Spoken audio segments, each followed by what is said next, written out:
summer night, soldiers passing by, listening to the wind of change.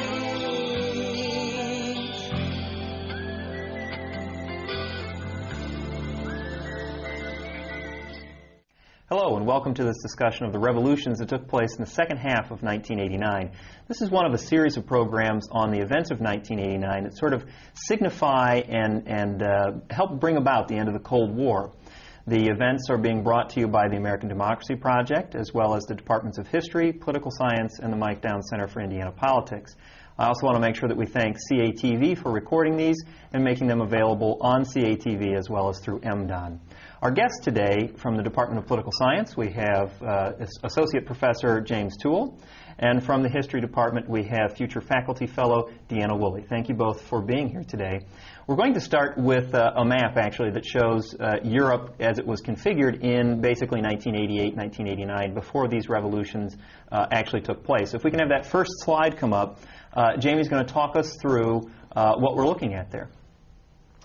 Well, so here we have a map of what we used to call Eastern Europe. These, of course, are the countries between Western Europe and the former Soviet Union.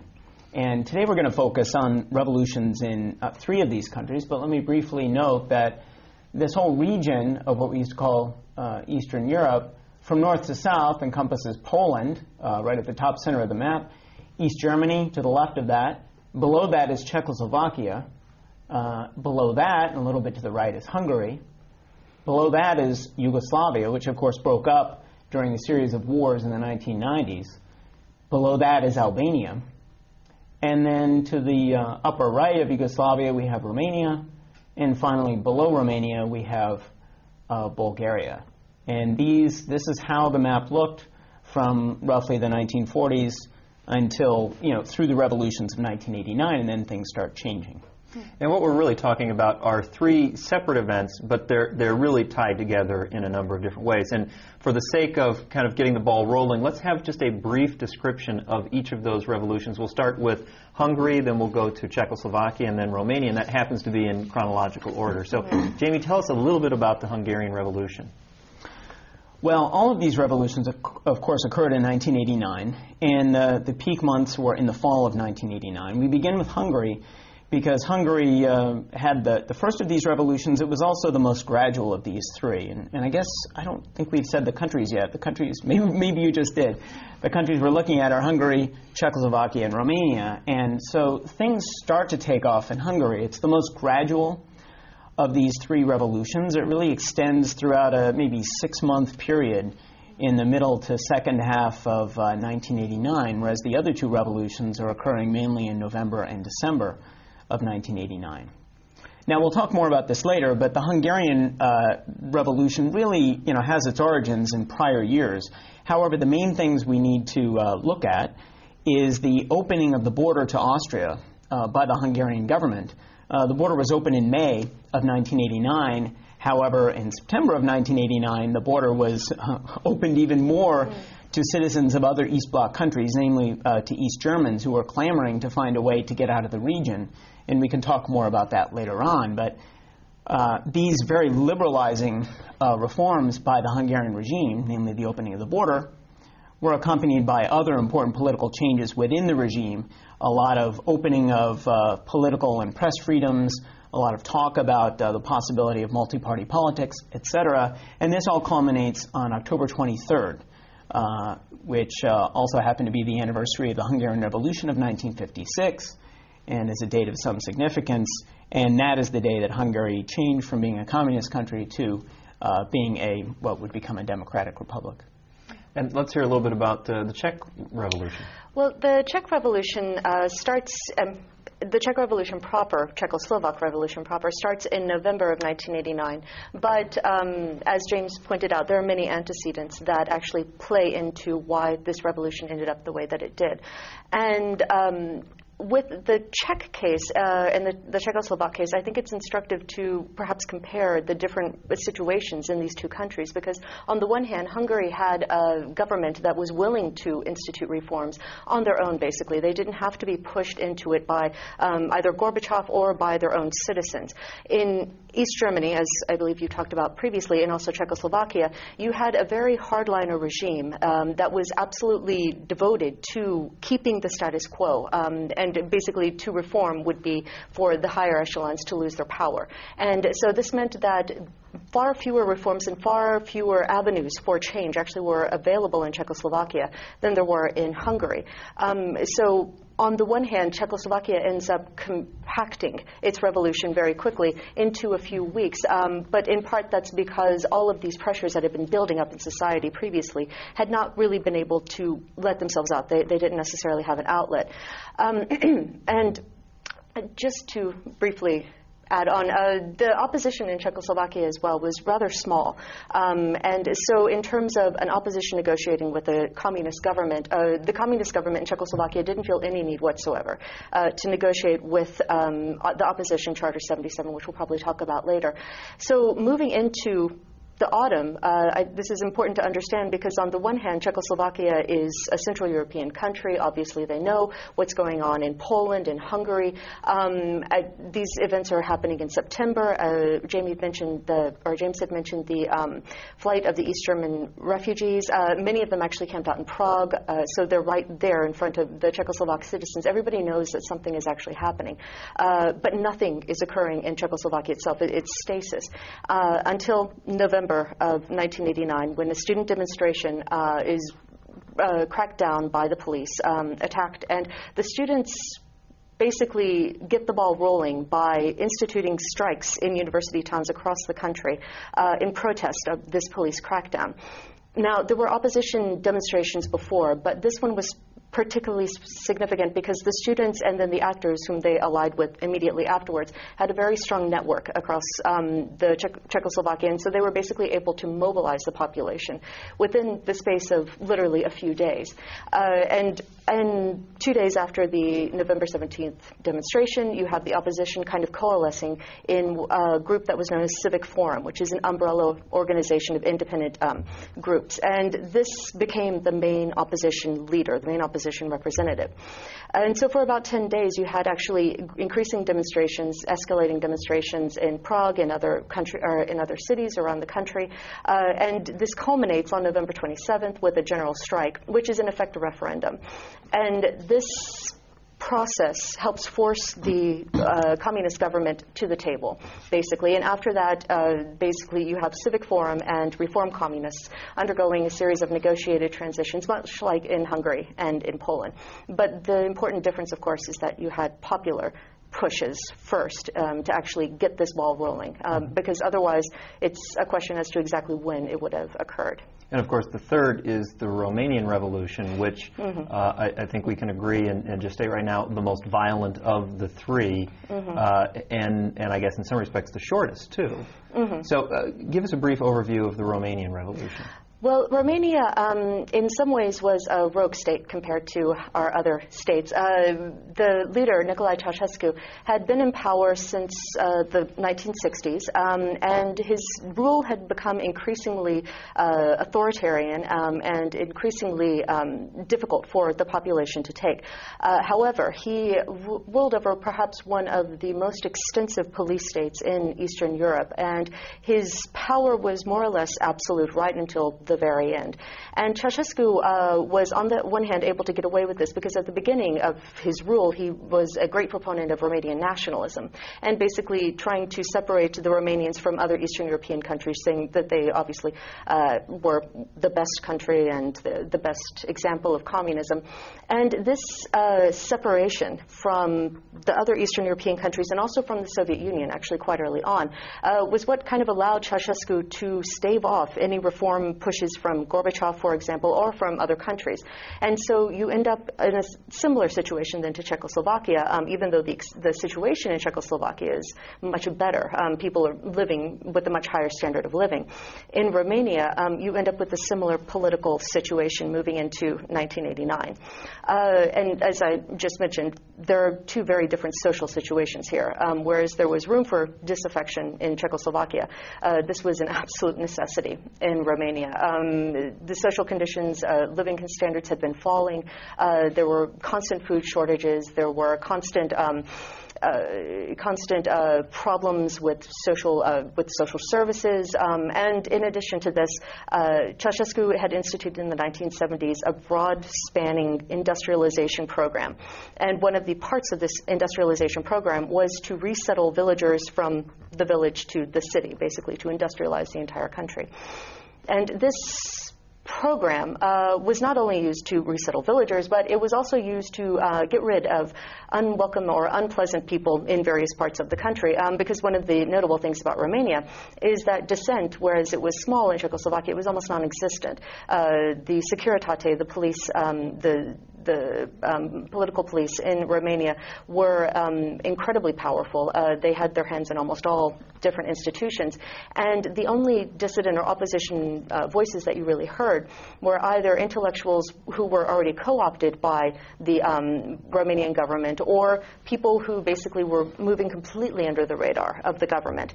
And one of these people was Laszlo Tokes. And Laszlo Tokes was a Hungarian Reformed Church minister in Timișoara, which is in Transylvania. And he was a proponent of human rights and also a proponent for ethnic relations and ethnic cooperation between Romanians and Hungarians. And he became increasingly annoying to the regime in 1988 and 1989 as his various programs in effect undermined the Communist Party, but one person basically. And so the regime tried to get him out of Timișoara, which is a city of maybe 300,000 people, and relocate him to this remote village, basically to silence him that way. It turns out, and this is in May of 1989, as it turns out, his parishioners refused to let him go, and they kind of start a grassroots push between May and December to keep him in his place and not have to be forcibly relocated. In December 17th, obviously, the Romanians have some knowledge of what's going on around Eastern Europe, but once again, there hasn't been any change. And the final push by the authorities to relocate Tokes kind of becomes the spark, the starting point for a wider civil society push or civil society mobilization. Tokes basically was able to mobilize increasing numbers, a few thousand up to more people in his support or in support of him, and these popular demonstrations quickly escalated into anti-Ceausescu, anti-authorities demonstrations. And so kind of in a backroads kind of way, the popular mobilizations that we saw in East Germany and Czechoslovakia also occur in Romania. However, Ceausescu takes a very different route than the Czechoslovak and East German governments do, and he decides to crack down on these particular demonstrations with force, with actual violence. And the Timișoara massacre, which occurs on December 17th through 18th, is just the first of these incidents in which you have a number of conflicts between either the citizens and police, the citizens and militia, the citizens and other communists. Basically, between December 17th approximately and the beginning of January, there are intermittent fighting, either vandalism or on the ground, just fighting in the street, or actual shooting and confrontations between the army and demonstrators in many cities around Romania, basically as this changeover occurs. And Ceausescu, in effect, doesn't realize actually that this is truly a problem for him to deal with. And he continues to go on business as usual. And in December 20th, he gives a speech to a large crowd in Bucharest, and we'll talk about that a little bit later on. It was televised, and one of the interesting things about all of these revolutions, of course, is the role of television and the media in disseminating the information. And for the first time ever, it was televised live. For the first time ever, he actually got boos and hisses from the crowd, and this completely breaks his persona. He basically has to leave the stage fumbling. He doesn't know what to do, and that's kind of the beginning of the end for him. what is interesting about Romania is that whereas you do have certain civil society organizations, such as Civic Forum, the Timișoara Front is one of the good examples, who are pushing for human rights and other socially oriented programs, the group that actually ends up taking over from Ceausescu is called the National Salvation Front, which is a coalition of reform communists, some secret police members, and also some members from the army. And they, in some ways, has been argued, they co-opt this popular mobilization and in effect change what was perhaps a more widespread expression of revolution into what could be argued to be a coup d'etat. And this is actually where Romania ends up at the end of 1989. Ceausescu and his wife are actually put on trial. They're shot, executed on Christmas Day, the only leaders in Eastern Europe to actually be executed after a kangaroo court. And this, in effect, ushers in the new era. Now, we oftentimes talk about the different ethnicities that we find in Eastern Europe. And in some respects, what makes this time period a little interesting is that ethnicity was not as big a factor, in some respects almost no factor. And we have a map that shows the different ethnicities of folks in Eastern Europe. That'll be up on the screen in just a second. Jamie, tell us a little bit about what we're looking at here. Obviously, people see a lot of color, so they recognize there's a lot of diversity here. Well, this is a very interesting map, and this shows patterns of ethnicity throughout Eastern Europe. You don't need to sort of see what each color represents necessarily to see some very clear patterns. We see some countries that are ethnically homogeneous, more or less. Poland, for example, in the north, Hungary in the middle. But of course, on this map, and I'll talk more about changes in the overall map in a few minutes, we see the Czech Republic and Slovakia separated out because they did separate into separate states, each of which is quite ethnically homogeneous, except for a Hungarian minority in the south of Slovakia. The key things to note about the other key thing to note about this map is that there is one region that is just a patchwork of ethnicities, and of course that's Yugoslavia. And so just looking at that map sort of sums up so much about Eastern Europe during especially the 1990s, as we see Yugoslavia falling apart through a series of horrific wars during the decade of the 1990s. The point, though, that I would make about the revolutions, which, of course, is our subject today, is that, in my view, this is sort of one brief historical moment where ethnic divisions really didn't matter that much in Eastern Europe. That ethnic divisions, which had been important, which are still very important today, were subsumed for the time as people focused on the immediate enemy, which was communist repression. And so we see, groups, different ethnic groups joining together, at least temporarily, in the overall interests of ousting the communists. And that's not to say that there aren't ethnic tensions. There are. We might talk about some of those. But I think that's one important feature of these revolutions. And we have a map that's going to show the configuration of Europe shortly after this. It's not a 2009 map, but it's a map that shows the configuration shortly after the revolutions. And it's a different place. It is a different place, and I want to point out three important differences. One, East Germany is gone. It's, of course, unified with West Germany to become Germany in late 1990. The second big difference is, of course, the division of Czechoslovakia into the Czech Republic and Slovakia in 1993. The other big change is the breakup of Yugoslavia. This map is from 1993, and we couldn't get a more recent one, at least not quickly. And so we see only the partial breakup, but still we see Slovenia and Croatia as separate. We see Bosnia and Herzegovina as separate at that moment at war. But we still see Serbia united. And these days, Montenegro is independent, and Kosovo has unilaterally declared its independence. We also see Macedonia as independent at the bottom. So the three key features here are the disappearance of East Germany, the breakup of Czechoslovakia, and at least here in 1993, we're partway through the division of Yugoslavia, which is now all but complete. Now, we're talking about three revolutions, and we can call them definitively revolutions in countries that are relatively close to one another in a very short period of time. Is it safe to say that the events that took place in one made it possible for the events that took place in the next, or should we be looking at these as three distinct, unique events?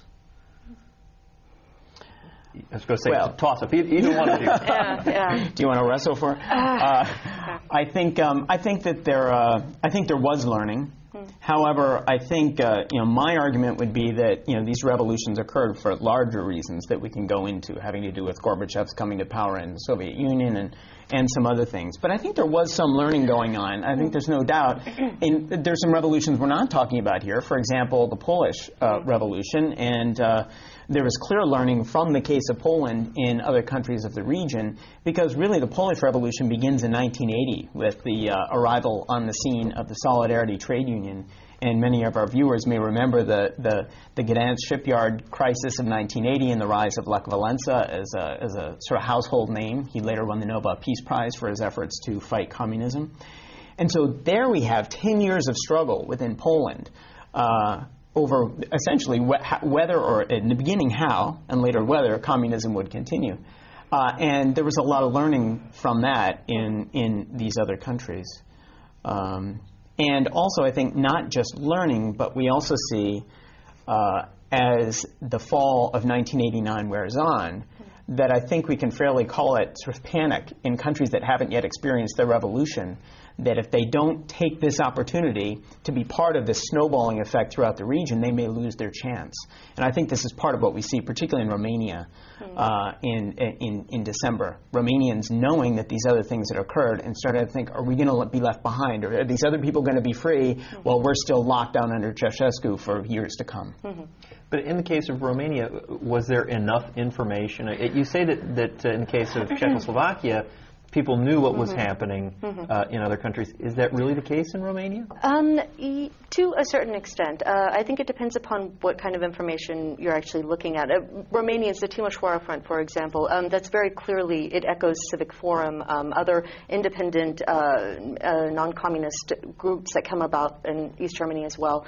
And so you see, in some ways, a replication of these kinds of formations. And one of the things we haven't actually mentioned yet is that the nonviolence of this revolution is one of the unique aspects of this revolution. And here I think that Hungary and Poland provide a clear example of a negotiated transition between opposition and reform communists. And this basically provides the blueprint.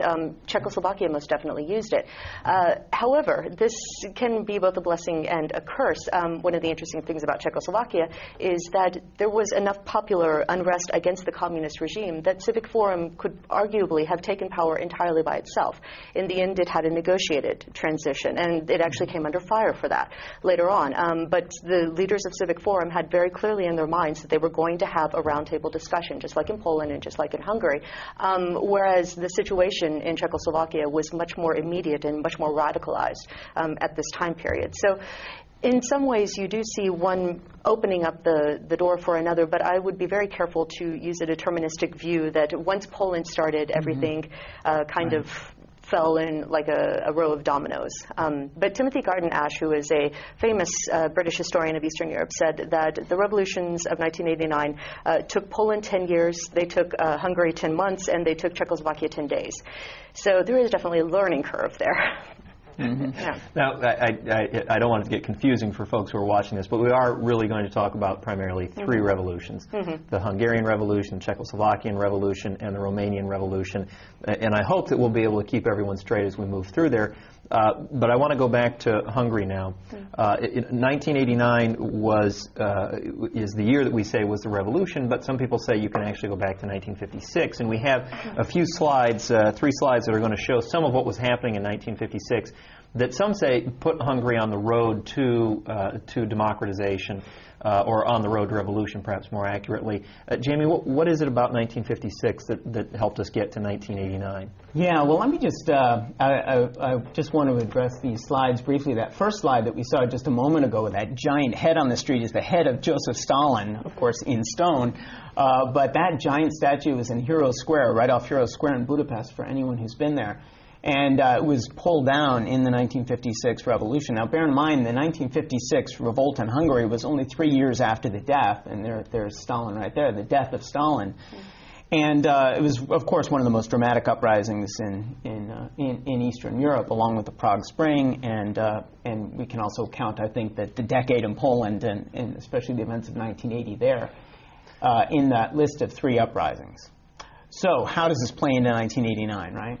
And these next two slides, are actually going to show troops moving into Budapest. These are Soviet tanks that come in after about 10 days of sort of hanging on the outskirts and waiting to see what would happen. 10 days in which Hungarians sort of were spontaneously, publishing newsletters and talking about political parties and trying to create a new form of communism that would allow them to have much more freedoms than they ever had before. And the Soviets were not going to tolerate this, and they eventually came in with brute force and, of course, crushed the revolt. So, how does this lead to 1989? It leads to 1989 because the longtime Hungarian leader after the Hungarian Revolution, a man by the name of János Kádár decided that, over time, he realized he needed to reach an accommodation with the Hungarian people. And after 6 years of brutal repression following 1956, in order to teach Hungarians the lesson that they could never, ever do this again, he began to let up in the early 1960s. And in fact, he reformed the Hungarian political system and economic system fairly substantially within the very harsh confines of communist rule. And I have to make clear, it still was very, very communist. But there was some opening economically and some at least minor opening politically. And the big bargain that Kádár struck with the Hungarians is, I will get you a better standard of living if you never do 1956 again. And so what that meant was that Hungary ended up being the most open of these communist systems, with the exception of Yugoslavia, which was not part of the Soviet bloc, but was instead an independent communist country. So Hungary is relatively open. The food on sale, it has more variety. There are more variety of consumer goods in general. Hungarians have a better standard of living, again, within a very repressive communist dictatorship.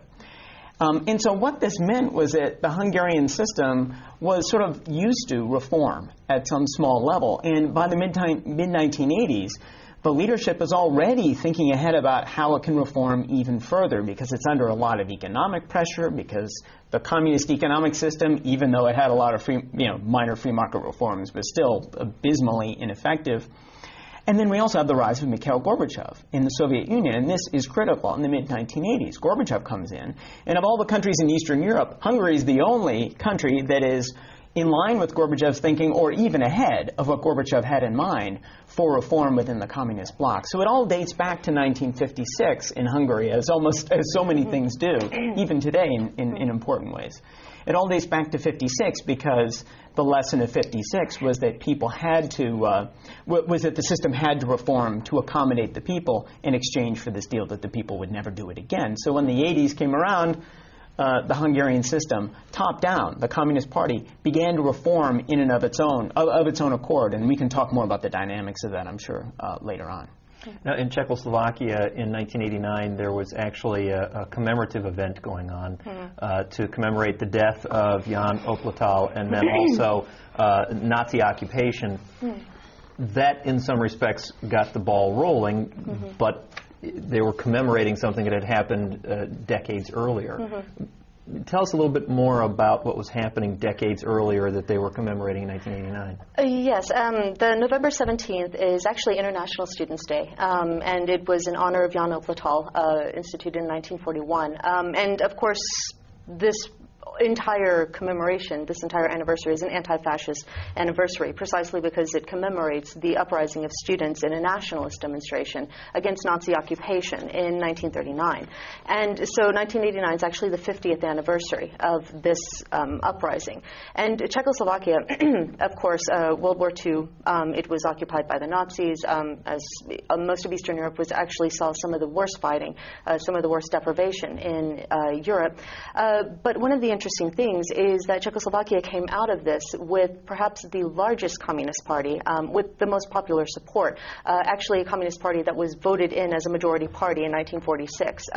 So by the time they actually take over power in 48, they've lost a little bit because they've been in government, and so people have seen how they actually administrate. But the Communist Party had a great deal of legitimacy that it didn't necessarily have in other countries. In other countries, the Soviets had to play a much bigger role in instituting this.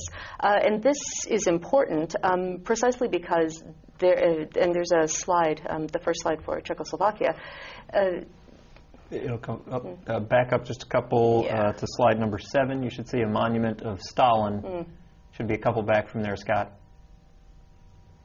Well, that'll be up on the screen in just a second. It's a monument that was actually finished in 1955, yes. A monument to Stalin himself. Yes, and this is where Czechoslovakia presents an interesting contradistinction or counterpoint case to Hungary. Whereas the Hungarians were actually pulling down statues in 1956 of Stalin, the Czechs were putting them up. And this, in effect, is an indication of the very doctrinaire approach that Czechoslovak communists took even in the 1950s towards instituting communism in their country. They were very proud of the fact that they were the first country in Eastern Europe that could call themselves a socialist country. They had reached that level in 1960. Of course, shortly after that, the next slide we'll see, in 1962, approximately 1962, that same monument was no longer there. Well, precisely. And this is once again where the Czechs and Slovaks have, they're kind of marching to a different drummer. In 1956, Hungary and Poland, they institute this reform communism. It's a rebellion against the Soviets. It's much more muted in Czechoslovakia. You have an upper echelon of leaders who are much more hardliner and not necessarily willing to allow for these reforms. But once again, these are kind of pushed in from the outside. By 1962, actually, Khrushchev, the Soviet leader, has to come into the Czechs and say, look, it's rather embarrassing that you still have the largest Stalin monument in the world up because everybody else has taken them down. So can you please do that? And so they spent a year trying to figure out how to take this enormous, it was a huge behemoth of a monument something like 50 feet tall, 120 some feet. At the time, long. it was the largest in the world. Yes, and it overlooked all of Prague. You couldn't actually go anywhere in Prague without seeing this enormous statue of Stalin and his cronies behind him.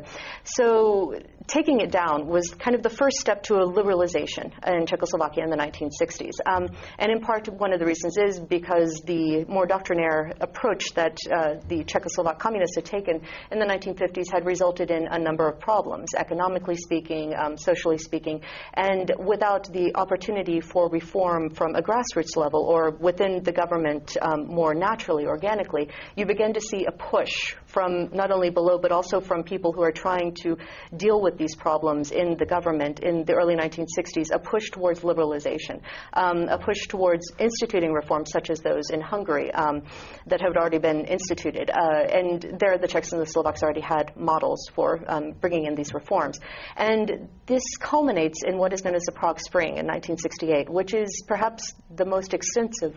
And we have two slides from that as well, one with students actually in protest. Yeah, this isn't actually the Prague Spring. The Prague Spring in 1968 was more or less the last major attempt to institute reform communism, with complete ideological sincerity in Eastern Europe. And it was led by a man named Alexander Dubček. He had grown up in the Soviet Union. He was a fervent supporter of communism. And they basically did what the Hungarians did in 1956, and they ended up with the exact same result. That the Soviets, while they say they're proponents of socialism, they're also proponents of the Soviet Empire, and they don't want any one piece of this empire to get too far out of control. And it's funny because Dubček thought that he was not going to make the same mistakes as the Hungarians. They made two big mistakes. They allowed for multi-party politics, and they also declared their neutrality. They got themselves out of the Warsaw Pact. And Dubček thought that he was A-OK by only having the Communist Party, the one party, and also continuously swearing his love and devotion to the Soviet Union. Unfortunately, this did not save him, and in August 20th to 21st of 1968, the Soviets move in with tanks, and those were the pictures that you saw, the previous one waving the flag. And then also this one with the tank coming down the street exactly, also, exactly. 1968. Yes, and so the Soviet tanks, in effect, take out the reform government, institute a government which is completely loyal to basically a puppet government, completely loyal to the Soviets, and all talk of reform is pretty much off the table in Czechoslovakia until 1989. And in that respect, actually, the Prague Spring is probably the most important antecedent, because after 1968, the new government basically has the argument that we can't reform, the Soviets will come in. So there's nothing we can do about it. And they end up with the exact same social contract as in Hungary. We will continue to raise your standard of living, we'll provide you with a nice life. The only thing we ask of you is that you do not engage in politics, and you basically devote yourself to your private life, which is an interesting twist on the whole communist idea of, revolutionary mobilization. But in effect, the Czechoslovak, both societies become what is known, during a time of what is known as normalization, they become privatized.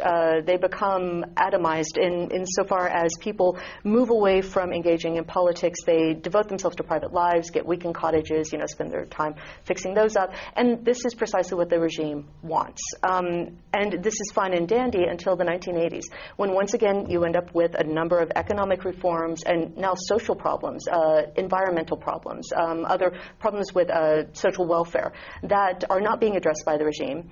And yet these people don't have any venue for actually dealing with them. And so in the 1980s, you begin to see another push for more popular, more liberalization, more popular engagement in society. But once again, the normalization regime was incredibly harsh on any opposition, especially in the 70s, but this filters into the 1980s. And so then November 17th, 1989, with a rally that was recognized as a legal rally, we saw things change tremendously. And we have a few slides that show give an example of how many people are showing up to different rallies. I'm not saying these are all November 17th, but over that time period, you see people begin to express themselves politically. Yeah. And what's interesting, there's actually a cycle of revolution, or a cycle of commemorations in 88 and 89. The commemoration of the Warsaw Pact invasion, October 28th, which is the day of Czechoslovak independence, some politically important days. And in the course of 1988 and 89, you actually see successively growing demonstrations. They start out maybe 5,000, go to 10,000. By October 28th, 1989, you actually have 20,000 people in the streets. But all of these are suppressed by the regime itself, all because they're illegal, because they're politically sensitive issues that the regime does not want to talk about. And the reason why people are demonstrating is precisely because they want to get this on the table. It's a problem for the regime. But as you said, November 17th is a completely legal anniversary. It's an anti-fascist anniversary. It's near and dear to the communist heart. And so this is one of the reasons why it was allowed actually to go on in the midst of all this turmoil. Otherwise, one might think that the communist government could be faulted for allowing it. Which is why if you're a revolutionary, it's always good to pick your demonstrations on racial state holidays. Yeah, exactly, yeah. But of course, once again, I'm kind of in the same manner as with Tokash in Transylvania, you have what begins as a very directed, very localized kind of commemoration, and it spins out of control. And so whereas there are perhaps maybe 5,000 people who start out this commemoration, by the end they march into the city center, into Wenceslas Square, and actually this is a picture of Wenceslas Square. This is kind of the political heart of Prague and Czechoslovakia, the Czech Republic. If you want to oppose the government, you go here. Everybody knows this. It's not, if you say we're going to have an anti-government demonstration, there's no question as to where you're going to go. One place, and it's Wenceslas Square. And Wenceslas Square becomes more or less the home of the Velvet Revolution, where all the big demonstrations actually are. And so obviously this is a politically sensitive area that the government doesn't want any demonstrations getting to. And that's precisely what happened on November 17th. You have a small commemoration at the beginning, maybe 5,000, and then they begin to go on a commemorative march. Actually, they wanted to go to a cemetery and to commemorate a Czech national hero. But then they start going into the city center, and as they go, people begin to add on. It ends up by the end that you have between 25,000 people in the course of maybe an hour or so. And these are the people who are basically stopped by the police before they make it to Wenceslas Square. So, and what's interesting, or what's important about November 17th as well, and once again, one might fault the Czechoslovak government for foresight, is that the police cracked down on a demonstration that was commemorating a nationalist demonstration against the Nazis. And so the parallels between the communists and the Nazis, the Gestapo, this was absolutely evident to everybody. And it really undercut the communist government's argument that these were a whole bunch of oppositionists who were anti-socialist and paid off by foreign powers, the West, that, the normal everyday Czech in Slovak didn't necessarily have to care what was happening. Just the issues were far too. Jamie? Yeah, I wanted to say one more thing about these demonstrations. I mean, it was so exciting to see these demonstrations, right? And we all watched these on television, and we all wondered, where they would go. But one thing I think we sometimes forget is that this whole year was a year of demonstrations, none more important than the Tiananmen Square demonstrations in China that were brutally suppressed by the Chinese regime. And one could be forgiven in July of 1989 to think that the big story of that year would have been the suppression of dissent in the largest public square in the world in the heart of Beijing, China. But instead, that demonstration, which of course was a failure for people who believe in freedom and democracy and human rights, was succeeded by a whole series of demonstrations throughout Eastern Europe that were just, that actually did succeed. And we not only have these huge demonstrations in Prague, but we also have a series of demonstrations in East Germany earlier in the fall, mainly in the city of Leipzig, which were held every Monday night in succession and grew larger and larger, beginning as sort of they were beginning in a church in Leipzig. These were services for peace, but then became increasingly political. And this is one of the pressures that led to the opening of the Berlin Wall on November 9th. So it's when we think about these demonstrations, it's great to remember the broad perspective, and then of course this all culminates in the running street battles in Romania in December, which is the tragic end of the story. Although of course with fortunately the demise of communism in that country. In the case of Romania, there are some who actually say that the attempts to move Tokesh out of his church and out into a much smaller area was sort of the straw that broke the camel's back. Water cannons brought in to move the parishioners out of the way so that he could be taken out. Is that really what got things started that year? I mean, obviously that's an important issue, but it seems there probably are at least one or two other things that may have helped get the ball rolling there. Yeah, well, I would say that the whole Tokesh incident really kind of became a benchmark case for a slew of issues which had been percolating under the surface in Romania. And of course, Tokesh was dealing with Hungarian-Romanian relations. This is one of the big issues in terms of him. And one of the, as Jamie had said earlier, this melting away of ethnic differences between different groups. It's amazing that you actually had Serbs standing next to Romanians, standing next to Hungarians. And so just this idea of this whole solidarity coming together, that was an important moment because you didn't really see it before, and it signaled that something different was definitely coming.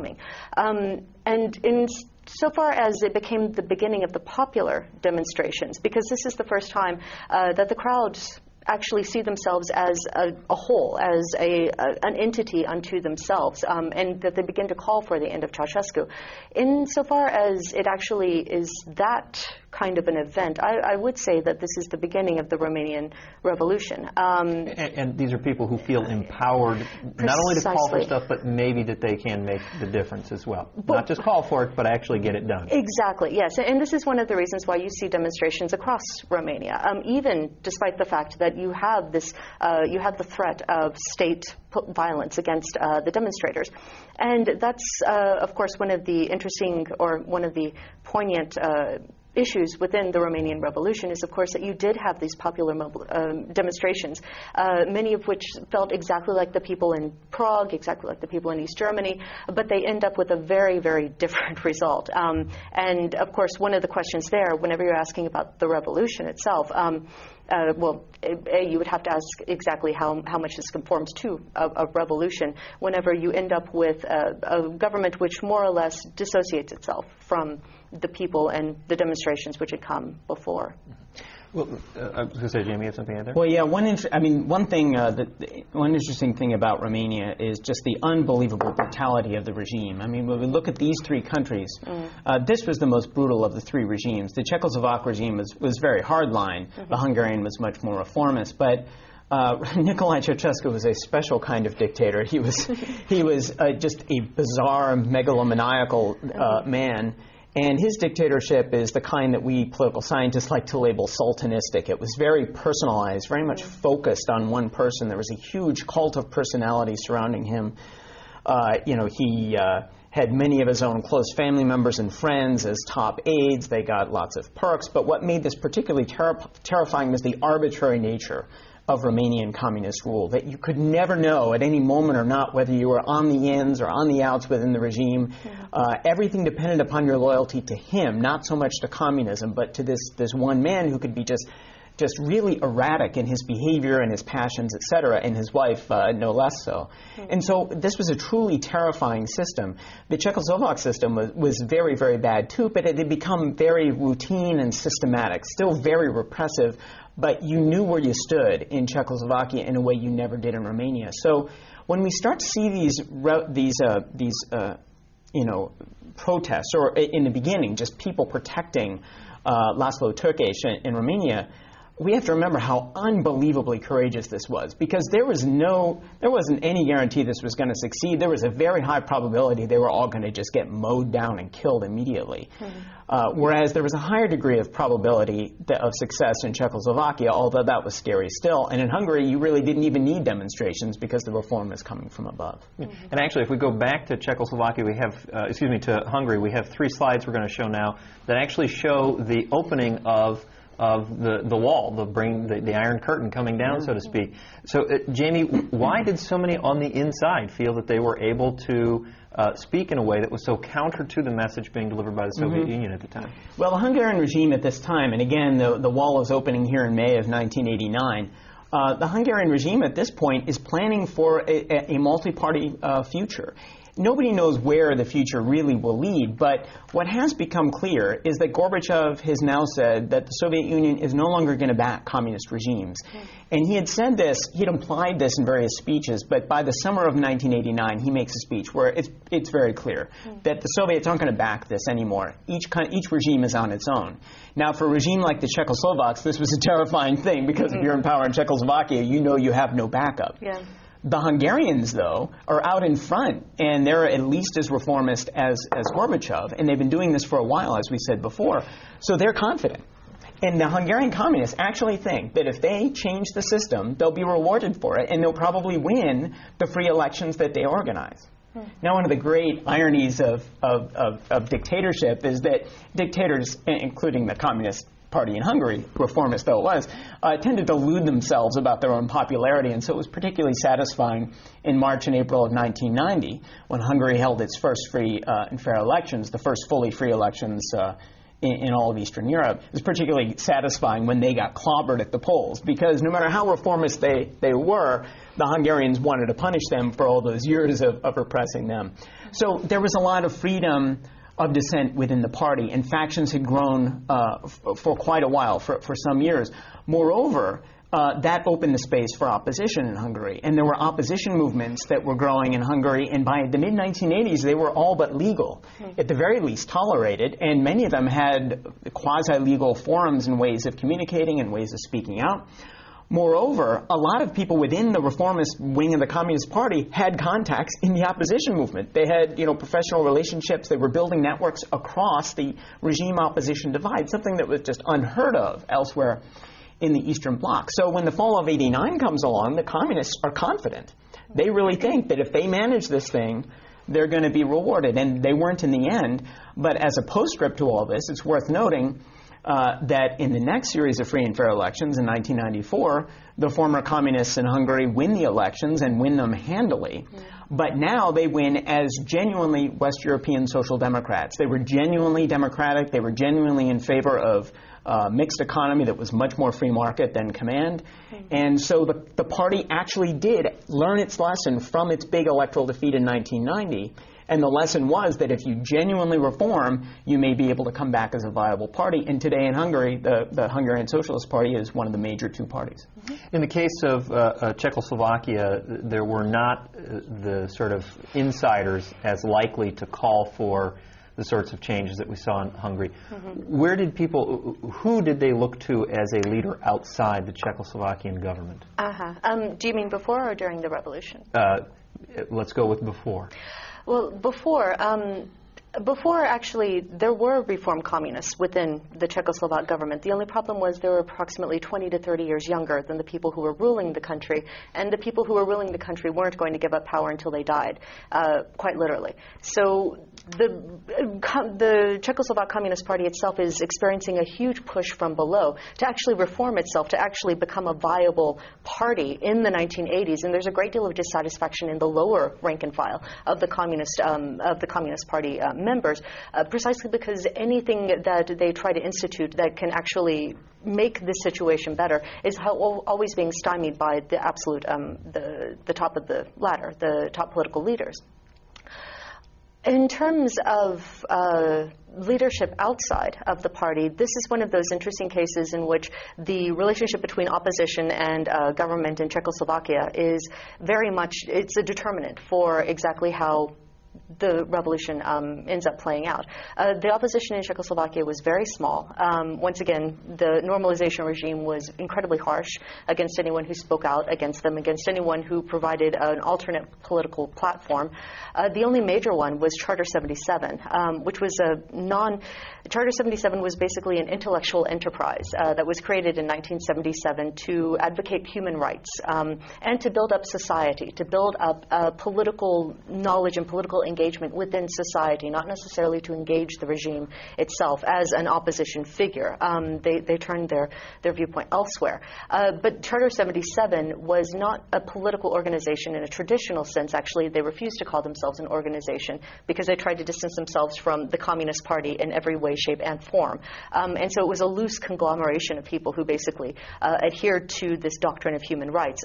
But this was kind of the beginning of a certain snowball effect, and the Charter 77 can be seen as the major establishment opposition group. And so in 1989, actually, Civic Forum, which becomes the actual negotiator with the government, is comprised in large part of people from Charter 77. And so you do see that continuity there. The opposition in Czechoslovakia was more or less synonymous with Charter 77 for a long time. Now we're going to move to Romania again. We have a slide of Nicolae Ceausescu that we're going to put up on the screen now so that people can see the image. I think a lot of people are going to recognize him when they do see it. There are sort of two schools of thought, that Romania was about this nice uprising of people, and then there's also the school of thought that it was a coup. Which was it? You get a one-word answer here. Uprising or coup? You can't do that to me. Yeah. You can't give me a one-word answer. All right, I'll give you a blind number. No, I won't. I was going to say both. But that's not really even fair. I think it's much more a coup. However, that doesn't do justice to the individual citizens of Romania who went out and fought and died in the streets. And I think the current estimate is maybe about 1,000 people died in the Romanian Revolution. So, you know, I don't mean to put down their heroic sacrifice, except to say there's a very good chance, I would say, that none of that really would have come about had there not already been people within the regime ready to overthrow Ceausescu and take power. I would actually agree with that if I'm not allowed to take the both option. He's very demanding. Yes, he is, most definitely. Yeah, no, absolutely. And of course, whenever we're talking about popular demonstrations in Romania, we're also talking about demonstrations which were in effect protest demonstrations, but they were never really able to coalesce in the kind of civil society that undergirded the new democratic regimes in Czechoslovakia and East Germany. They were put down, and then in the new National Salvation Front government, they weren't necessarily welcome. And so once again, you don't see this connection between the people who come into power and the people who kind of get the ball rolling. So in that respect, I would say, though, that the popular demonstrations, in effect, are the only ones that really lend the drama of a revolution to Romania, because otherwise it is basically a power play between various groups within the Romanian Communist Party. And of course, in Bulgaria, the exact same thing happens. It's a communist orchestrated takeover. And so in that effect, the Romanian demonstrations are kind of not necessarily a fluke, but they don't fit very well into any one of these basic models. Sure. In the case of Hungary, Jamie, you've covered quite a bit about how there was movement on the inside to bring about a little more free speech, something closer to free and fair elections. But also in April of 1989, the Soviet Union actually said that they would begin withdrawing troops, in fact, have them all out by 1991.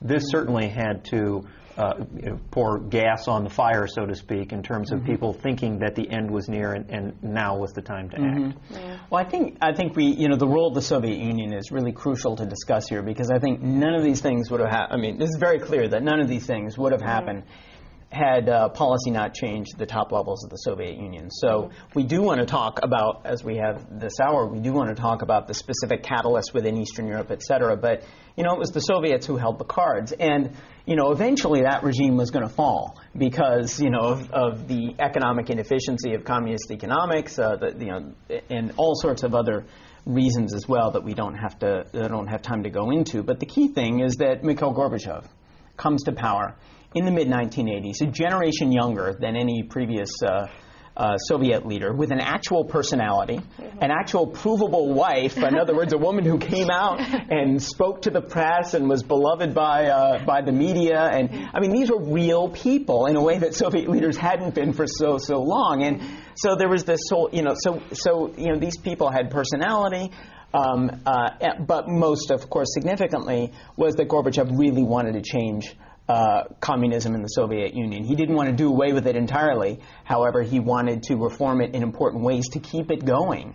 And one of the things he realized is that there was no way the Soviet Union was going to be able to hold on to these satellite countries, these countries that were nominally independent, of course, but were under heavy Soviet control. And so, as I said earlier, through a series of speeches, et cetera, he makes clear that, the Soviets aren't going to back them up anymore. So, that specific announcements about Soviet troop withdrawals from countries do matter, but they're part of this larger pattern in which people on the ground in these countries know that the Soviet Union has changed. And this makes a big impact. For example, when Gorbachev comes on visits to Eastern Europe, suddenly it's the people who are on the side of the Soviet leader and the regimes who are worried about it, except arguably for the Hungarian regime, which was in step with Gorbachev. So, for example, I believe that he paid a visit to Czechoslovakia during this period, and it was like a huge hit among the people, and you can only imagine how, and probably don't need to imagine now that the archives are open, but how worried the hardline regime was. Oh, no, absolutely. But how is it the leaders of Czechoslovakia and, Ceausescu is a special case, as mentioned earlier. How is it the leaders of Czechoslovakia could not see this coming? Oh, goodness. On the one hand, and I was thinking as Jamie was talking about the relationship between conservatives and reform communists and how important that really is in understanding the dynamics of what was actually happening here. And on the one hand, the regime did see it coming, but it couldn't do anything about it because you only had a very ossified leadership that was basically completely invested in the status quo, completely invested in not changing, in not reforming. And no one was ever really able to come up with an alternative to either Gorbachev's reforms or absolute stasis. And so, in effect, it created this extremism that the regime, a box that the regime couldn't necessarily get out of. Additionally, and this is, of course, not just Czechoslovakia, but all authoritarian regimes, I think Jamie had mentioned it earlier, they don't necessarily have the most accurate information on the population. We're not talking about a lot of biofeedback here. And the It's called very selective feedback. Exactly, yeah. And the actually, the communists were very fond of public opinion polls, and they took them all over the place. And it's like the archives are huge, all these public opinion polls. And you can see dissatisfaction with the regime in 1988 and 1989, but you can read it away. And so it's one of those things that it would be very possible for a communist functionary in Czechoslovakia to think, well, what's happening in Poland and Hungary, they're just firebrands. Poland and Hungary, they always have these, big demonstrations. They go out with revolutions and everything. That doesn't happen here in Czechoslovakia. And the the country, the best analogy I can think to use for it is that it's very much like Indiana. You would expect demonstrations in New York City, but Czechoslovakia is a very small country. Prague only has maybe 1 million people. It's, roughly analogous to Indianapolis. And most of the towns there are relatively small towns. You have a lot of people who maintain their local ties. They don't necessarily move around. So to get these people out onto onto the streets is a feat a little bit more difficult than the Poles, especially, who have this tradition of demonstrating. It's just not there in the Czechoslovak case. They write petitions. They make jokes. They slander you, but they don't necessarily go out into the streets. And so this is also one of the reasons why the Czechoslovak government thought if it could use its propaganda to paint what was happening elsewhere as chaos, basically chaos with no future, chaos with no improvement, then the people in Czechoslovakia would be fearful enough of what was actually happening to perhaps not push for the overthrow of the regime and to adopt perhaps a wait-and-see attitude in which you could have Czechoslovak communists enter into the government the same as in other places. And then in late November, there was a 1 or 2 day strike scheduled with very broad support, surprisingly amount of support, that probably helped to signal the end as far as the regime was concerned. Oh, no, absolutely. And the general strike of November 27th is kind of one of those watershed moments, because up until then you just have demonstrations, and they're very big demonstrations, but it's not a coherent, coalesced opposition. And the opposition that is there, Civic Forum, doesn't necessarily have the mandate of the people. It can't point to one, it's not a long-standing opposition organization. It can't point to one specific thing saying, yes, we actually represent the people. The government can argue against it. But with the general strike of November 27th, in which approximately 3/4 of the adult working population took part, either actively or symbolically. Once again, strikes too, they're not necessarily part of the protest repertoire. They exist. But to have a strike is a very monumental thing, especially in during the communist period. This, in effect, was what pushed the regime to the negotiating table. They couldn't pretend anymore that these were just, random people who had gone out to the streets, perhaps paid by the West. It was very, very clear that they had to go to the table. But it was the result of all of these demonstrations that came before, because without the demonstrations, there would not have been a strike. I want to talk a little bit about Ceausescu and control of media. This was well before people were twittering or tweeting, whichever it is I'm supposed to say there, and emailing. This was when you watched television news, you read newspapers. How is it people were getting as much information as they were getting in Romania about what was happening elsewhere? Well, there are... No. There were certain... You could... there were certain, like Radio Free Europe in very limited areas. There was... And once again, the Romanian government was repressive, but as with all Eastern European countries, you got information by knowing how to read, and they reported on what was happening in other places, but they reported it in a very specific way. And so people could read between the lines and get their information in that way, which is a very common Eastern European way of actually reading the newspaper, not taking information for granted. And so in that respect, there was a certain modicum of information. But with for example, Ceausescu, his December 20th speech was televised live to the nation. It was televised on Romanian television itself.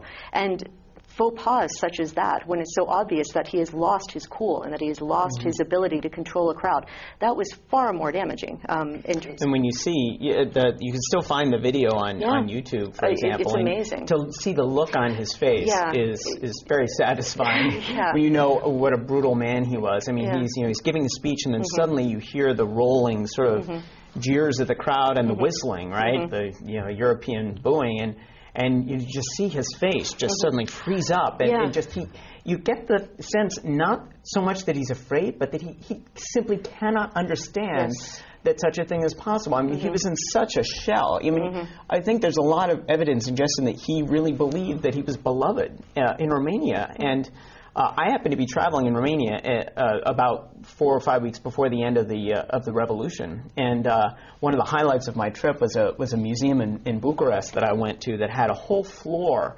full of monuments to Ceausescu, a whole wall full of the academic robes that he had received from universities around the world giving him honorary doctoral degrees.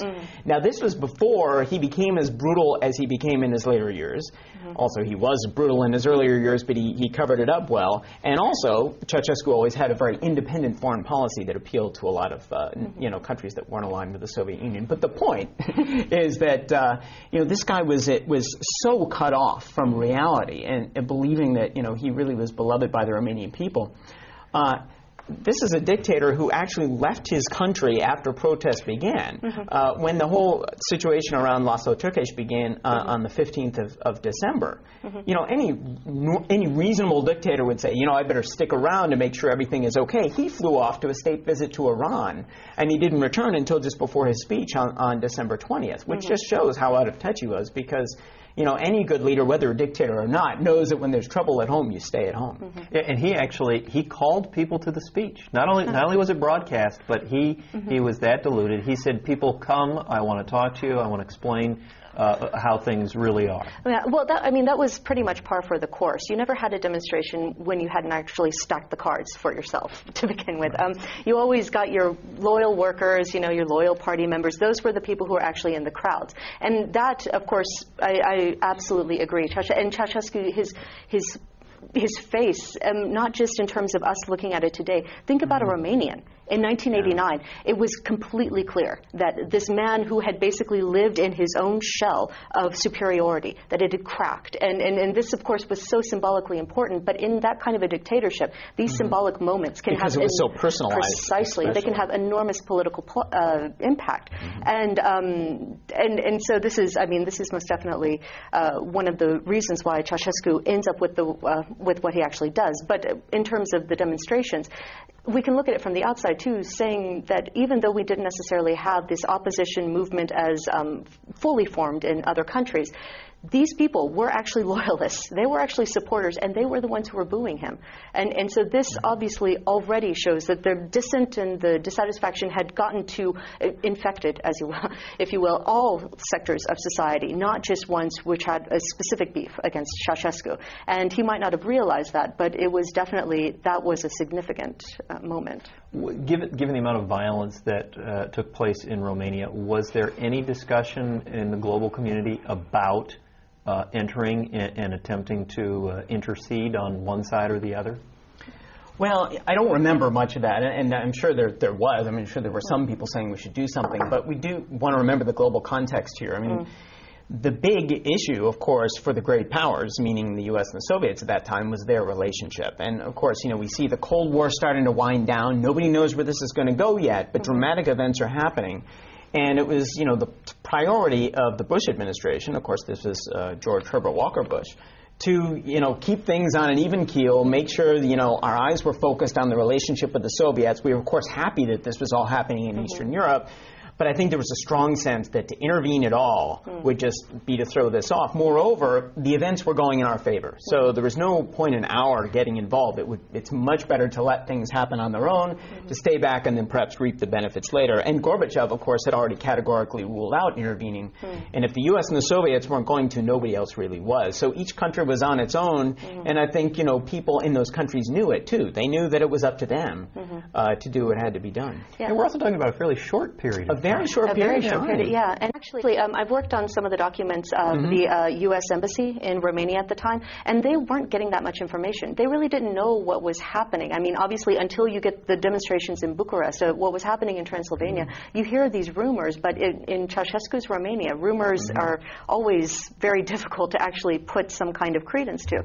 And so the embassy itself was very nervous about coming down and saying, we do think that however many people were killed, opposition figures of Timișoara initially said like 10,000. Or even some up to 60,000. Yeah, although like that may have been promoted by the Hungarian media who was trying to blow this up. Yeah, but I mean, it would be like an international incident if you were to go in and say that so many people were killed, and it ended up, I think they only found like 97 bodies or something like that. And so the embassy was treading very carefully, precisely because this was a far more repressive regime. Information was much more unreliable than it would have been in other places. The Czechoslovakian Revolution is sometimes referred to as the Velvet Revolution. Why is that? A French reporter for Agence France Press or something like that. He actually called it the Velvet Revolution, and it stuck. For other people, they began to use the term, and then it kind of became the moniker for the people domestically. And of course, it's velvet because it's nonviolent and very smooth. And there are some photos, some sort of very famous photos of troops interacting with people. The troops still looking very military, but in a almost peaceful way. Yeah. However, it was not so smooth and peaceful, was it? Well, Does it deserve the name? No, and actually the question of the Velvet Revolution gets us to the heart of the question of violence in these revolutions, because that's perhaps the most interesting analytical point. The opposition people, or the opposition figures in Charter 77, had long professed a doctrine of non-revolutionary revolution. Basically, they had been building a certain ideology from the 1970s on of creating a revolution without violence in order to overcome all of the traditional problems with a revolution and a violent overthrow of an old regime. And so whenever these people get into the top echelons of civic forum, they institute a very particular viewpoint of how the revolution should be carried out and what role violence should play in it. And it helps to dictate exactly how they interact with the communists, how they interact with the population. And so in that sense, you actually had non-revolutionary revolutionaries, non-violent revolutionaries that took nonviolence and took peace directly into their ideology. And of course, they also brought in negotiated transitions, which was a less fully thought out, but most definitely a peaceful means of transition. And finally, you also had popular demonstrations, which were more or less peaceful. Now, that doesn't mean that there wasn't violence. There was certainly the threat of violence. Up until Ladislav Adamec, who was the prime minister, up until the point that he gives a speech November 24th, basically saying that the regime had ruled out violence. The threat of a people's militia attacking was basically always in the air because they were mobilized. And it was just a question of who was going to give them the order to go. And people knew this because they were in Pilsen, they were in their hometown. And so no one was really entirely sure what was going to happen if tanks were going to roll in the next day, but it ended up that they actually didn't.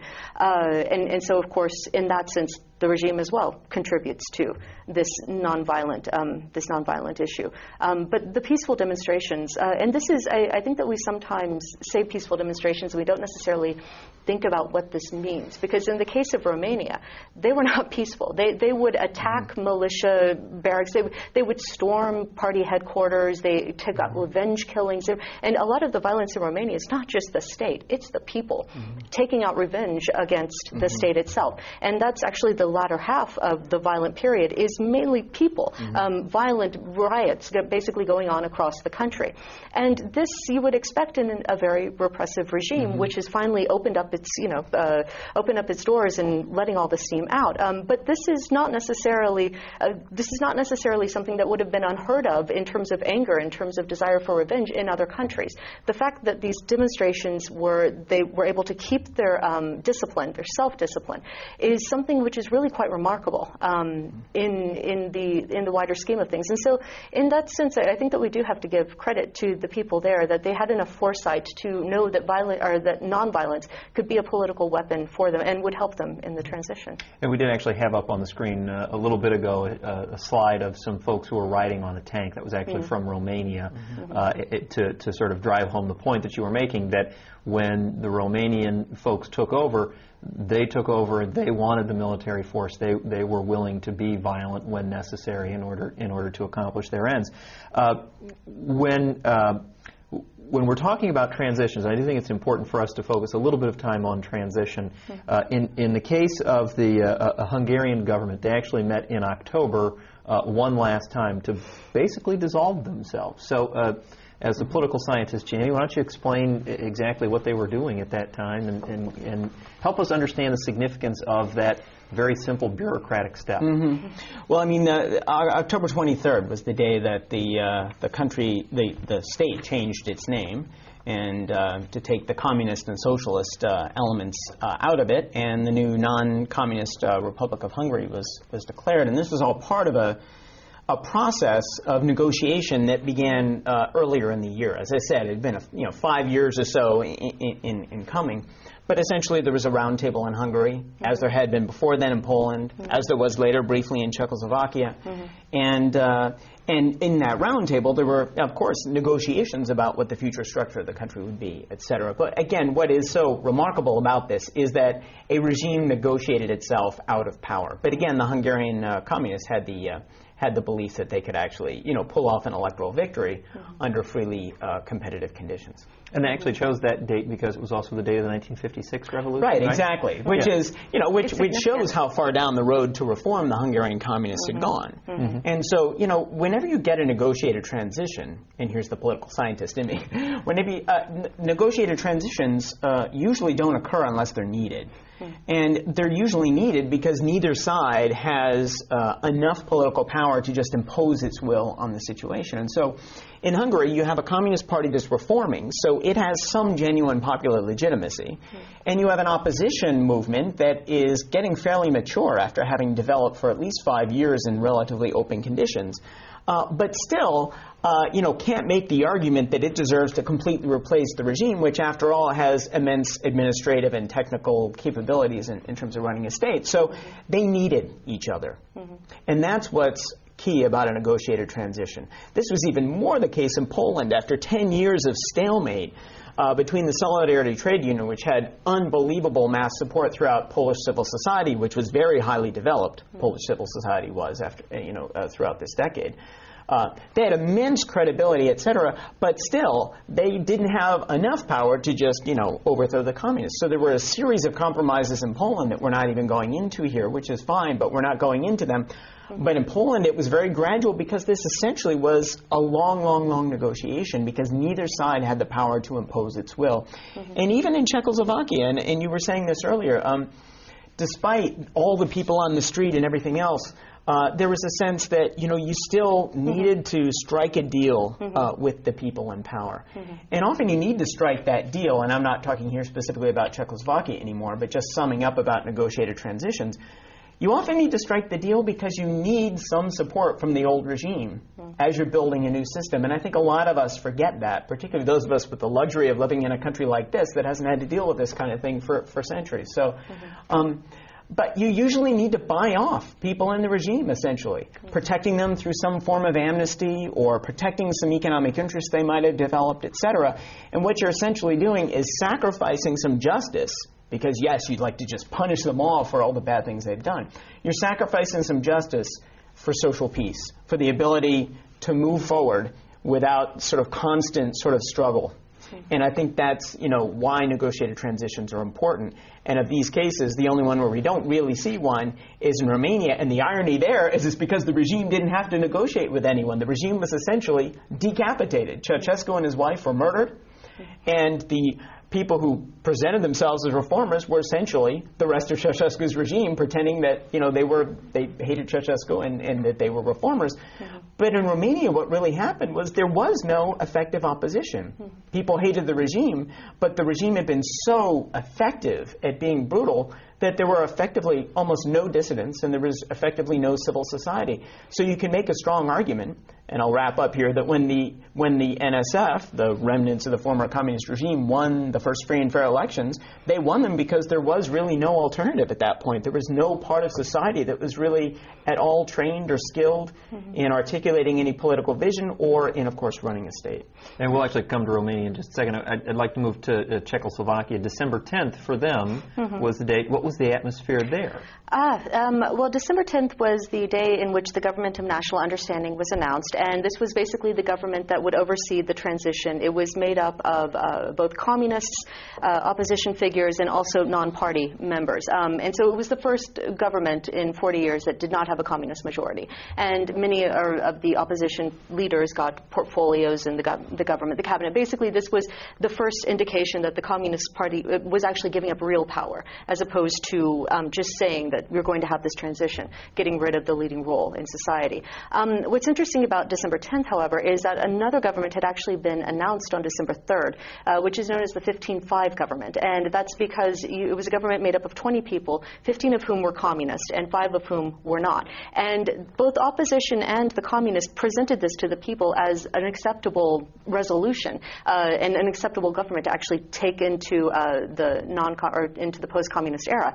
And the people absolutely revolted. Actually, it was huge mass demonstrations against this, precisely because they thought that the communists had too much power in this particular government, and they forced them back to the negotiating table. And so, in December 10th, there was the sense that things are finally happening, that the communists aren't trying to negotiate themselves or insinuate themselves into this new government. Now that it might actually be real, something might actually change. And of course, when Václav Havel is elected president, the first non-communist president, December 29th, that idea of political change is actually going to happen is really solidified in that sense. Now, in the case of Ceausescu, we have 3 slides that are coming up, and I do want to warn people that these are 2 of them are very graphic images. They're actually folks who took photos of the television because this was being broadcast. As Jamie already mentioned, there was a trial, although there's a lot of question around the legitimacy of the trial. Jamie, go ahead and tell us what took place. It's a very short time period that we're talking about. A very short time period. Ceausescu's escape from Bucharest by helicopter after that speech, upon realizing that all was not well in Ceausescu's Romania. And flew, and I may get some of the details wrong, but they flew in the helicopter and they thought they were flying to a military base that would be friendly to them, but instead I forget how it happened. The helicopter was diverted or it landed somewhere, but in any event, and maybe Deanna can fill us in on details, I don't know, but the point was that Ceausescu had been betrayed, and he was captured by military officers who then put the 2 of them on trial. And by the way, Elena was very much involved in the regime and was, was just as brutal as her husband. And in the end, there really was no trial whatsoever. It was a complete sham, and the 2 were executed. And, of course, the whole thing was filmed, as you see here. And it needed to be filmed politically. It needed to be filmed legally. This is not exactly up to Western due process standards.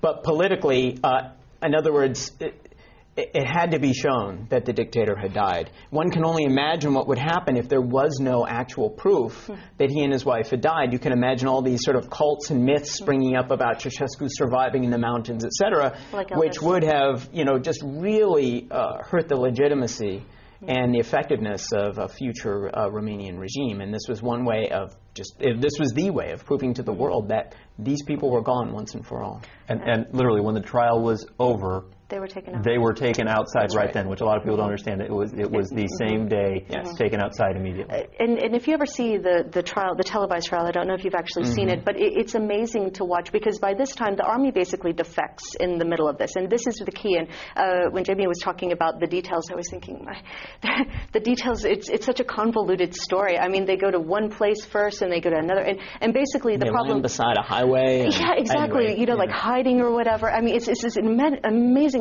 adventure story which should really be made into a TV movie. But the point about Ceausescu is that he didn't know who to trust anymore, and everything had happened so quickly, and his delusions had been taken away from him so completely that really he was almost at the mercy of the elements. And once the army defects, and they already had some grievances against Ceausescu, once the army defects, he's really, really in a bad way. He has very few people that he can actually depend on and turn to. And so, yes, the betrayal, it's something that's part and parcel of the way that he was actually governing. And just to the tribunal, because army officers were basically the ones who actually oversaw this. And there was debate as to whether or not to have a military tribunal, which is what actually happened, or a civil case a few weeks later. But it was decided that Ceausescu was too dangerous to keep alive, the country was in too much unrest, and that, yes, basically, in order to move ahead, he had to be killed, that there was no way around it. And so it's a very interesting finality, just to get back to the tribunal, the footage, because you see Ceausescu and Elena arguing for their lives. And of course, Elena, I think, is wearing a fur coat or something like that. It's a little bit grotesque, but then you see this line of army soldiers. I think I actually saw one making a paper airplane or something like that. I mean, basically, they have completely made up their minds. And no matter what Nicolae and Elena say, they're going to die. And yet they obviously continue to argue for their lives, and they look very haggard, and they know exactly what's going to happen. But this was decided far before. The tribunal was basically a formality. And there actually are some interesting dynamics in that video, if you do see it, in terms of the way Nicolae and Elena did interact with one another, in terms of Elena especially wanting to argue very vocally and loudly about things, and Nicolae occasionally telling her to calm down, I'll answer this question. But there was no good answer to the question by that point in time. If we think about these revolutions, is there one that we can point to and say that was the most successful one, or one that we may call less successful than another? We'll start with the political scientist. Yes, I differ. Well, to me, of course, the success of an election always depends on what comes later, but then when you watch a regime develop later, the further on you go, the less connection you have to the actual revolution, and other things intrude. I think what we can say is that there were a lot of pathological outcomes of the Romanian Revolution. So in Czechoslovakia and Hungary, they were very different revolutions. However, a lot of good came out of both of them. And both of those regimes, well, now all three, because Czechoslovakia has divided, all three of these regimes are really quite healthy. The Hungarian regime has badly mismanaged its economy, and it's ironically. Ironically, after being the one that was the economic reformer. But in general, they're successful members of the European Union. Romania is in the European Union, of course, which is a great success for it. However, it's taken a long time to root out a lot of the problems that I think stem back to the Romanian dictatorship, to the dictatorship more than to the revolution itself. But as Deanna argued earlier, I completely agree. The revolution is a product of the kind of dictatorship that he ran. I mean, he ran a bizarre, sick, arbitrary dictatorship, and it's not surprising that its end was not peaceful. No, I would absolutely agree. And in terms of how successful the revolutions were, I guess I can think maybe perhaps a little bit more short term. In the evolution of these regimes from a communist dictatorship to a democratic dictatorship, a democratic government, not a dictatorship. I think that. I know that Hungary had a lot of issues with both the economy and also with the Communist Party coming back. And in that sense, I think I would almost say that Czechoslovakia was the most successful just in terms of being able to completely change over its economy, not necessarily allowing the communists, because the Czechoslovak Communist Party is the only one that's not reformed, so they weren't allowed back into the government. In terms of perhaps the goals of a revolution, Czechoslovakia might be considered the most successful. I think we can all agree that Romania is the least successful. No one can make the case that it was actually the most successful.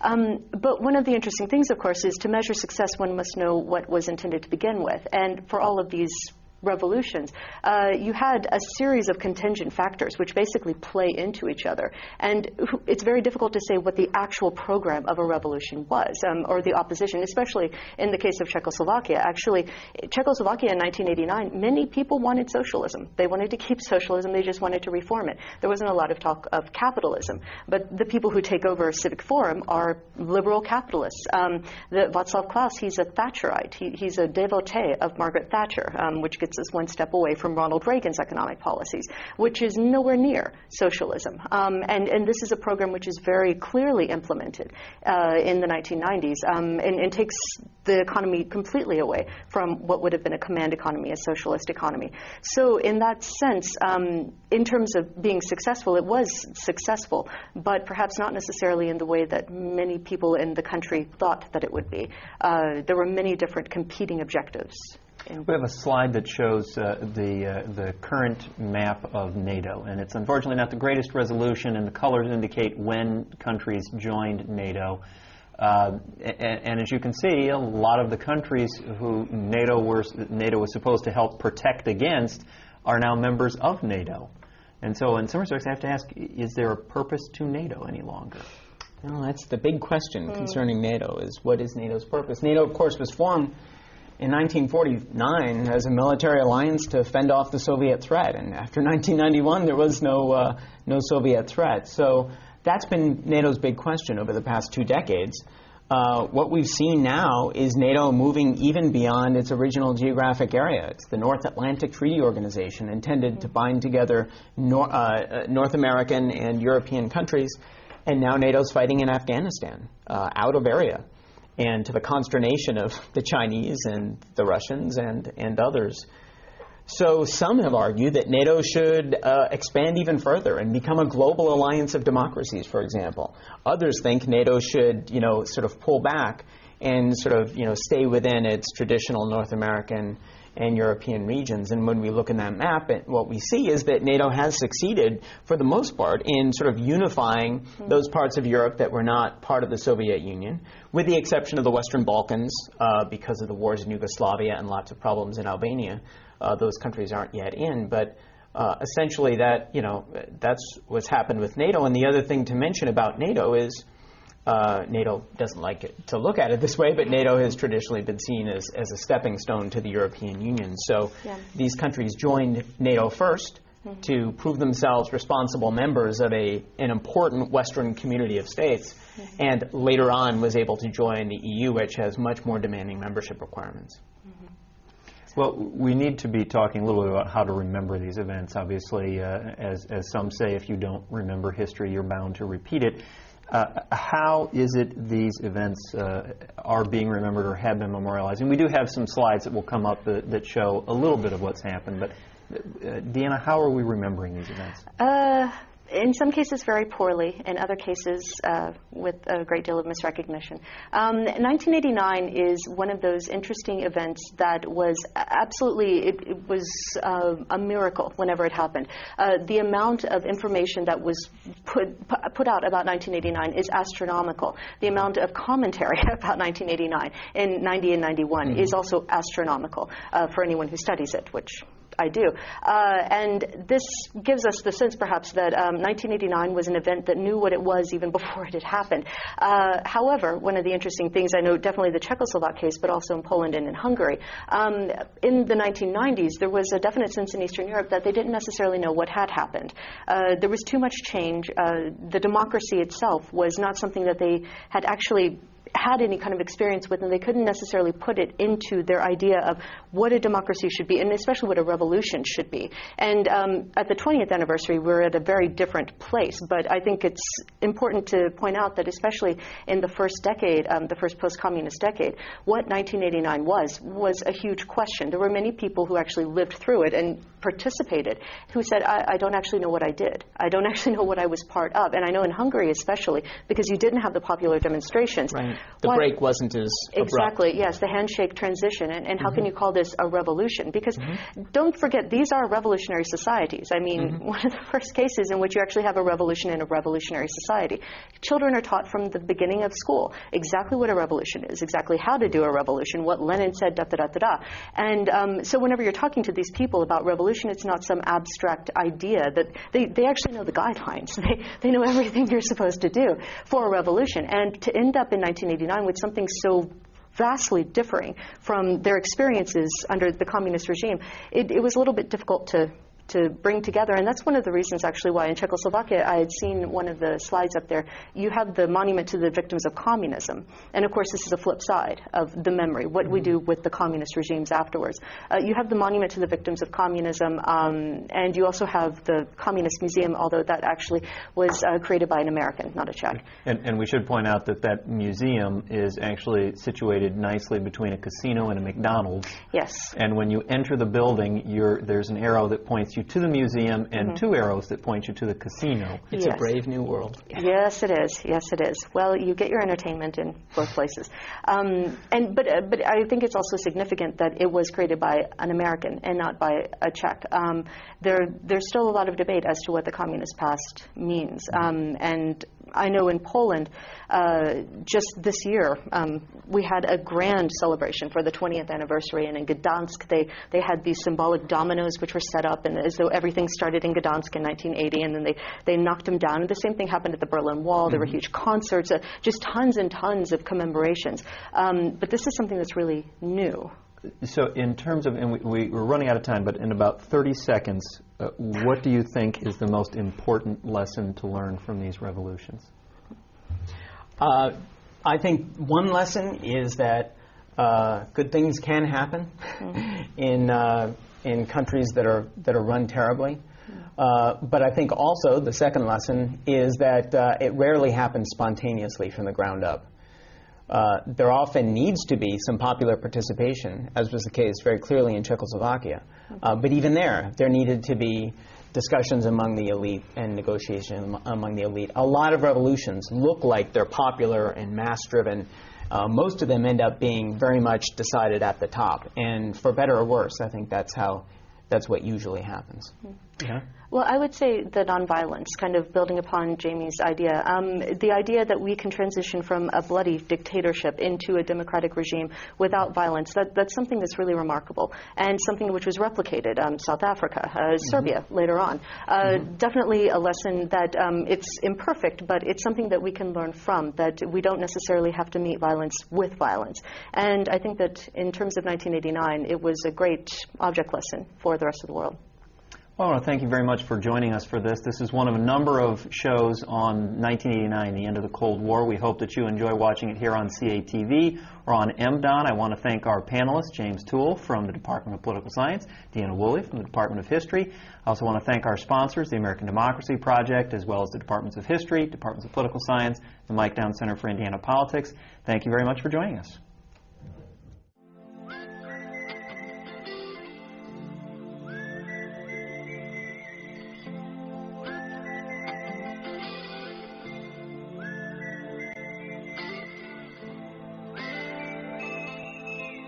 Thank you.